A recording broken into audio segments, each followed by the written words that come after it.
شقيق الجولاني يعين وزيرا للصحة في الحكومة الانتقالية بسوريا، فما الذي نعرفه عنه؟ ماهر الشرع شقيق قائد هيئة تحرير الشام، ولد في دمشق عام 1973 وهو حاصل على درجة الدكتوراه في العلوم الطبية بتخصص الجراحة النسائية وعلاج العقم إلى جانب جراحة الأورام والتجميل. سابقا منصب مستشار وزير الصحة في حكومة الإنقاذ بمحافظة إدلب. ولسنوات استخدم ماهر الشرع اسم ماهر الحسين متجنبا الإعلان عن صلة القرابة التي تربطه بشقيقه الجولاني.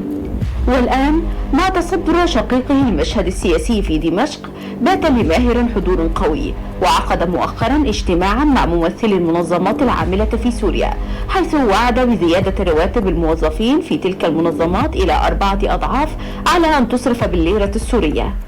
فهل يعتبر هذا التعيين تكرارا لسيناريو التوريث الذي استمر لعقود في سوريا؟